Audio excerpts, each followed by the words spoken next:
Yang pertama terkait dengan politik luar negeri kita. Politik luar negeri kita adalah alat untuk negosiasi terhadap dunia luar, tapi kepentingan nasional harus nomor satu. Kenapa itu menjadi penting? Karena kita mesti betul-betul bisa melakukan redefinisi terhadap politik luar negeri yang bebas aktif, yang disesuaikan dengan kondisi kekinian.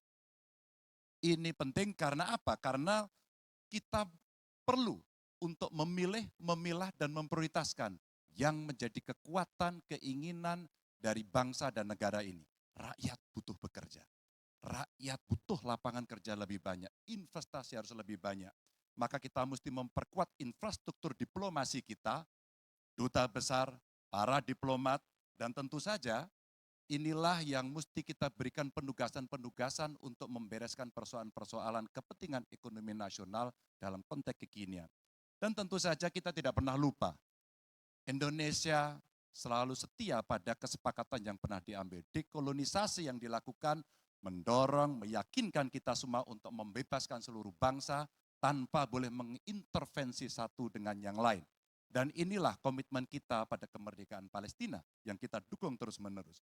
Maka kalaulah kemudian itu kita kerjakan, beberapa problem krisis iklim barangkali akan kita selesaikan dengan membawa pola-pola diplomasi sesuai dengan kekinian yang diperlukan. Atau barangkali kepentingan UMKM yang mesti kita bawa ke dunia internasional seperti praktek yang pernah kami lakukan di Jawa Tengah. Dan itu membuat masyarakat akan merasakan politik luar negeri jauh lebih baik.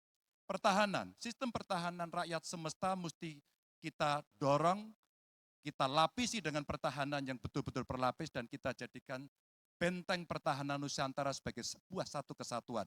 Dan kita perlu melakukan penataan gelar pasukan karena IKN menjadi pusat gravitasi baru.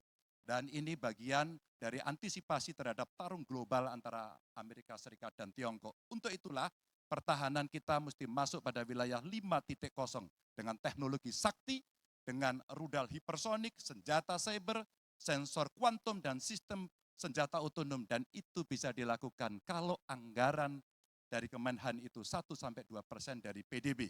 Sehingga MEF kita akan bisa tercapai. Karena ini yang mengerikan di 2024 saya khawatir ini tidak akan tercapai.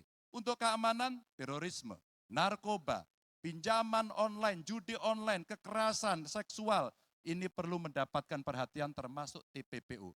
Maka reformasi kepolisian betul-betul harus mengantisipasi ini dengan penguatan cyber system kita, termasuk pengembangan SDM cyber yang kuat. Polisi yang menjadi pengabdi masyarakat betul-betul akan bisa mengayomi. Seperti kemudian pada saat saya bertemu dengan Ibu Mary Hugeng. Bagaimana Ibu Mary menceritakan bahwa polisi kita mengayomi dengan kesungguhan. Polisi kita hidup dengan sangat sederhana dan mereka punya integritas yang tinggi. Sebagai anak polisi, saya paham betul ini sesuatu yang sulit dan pasti akan bisa kita lakukan.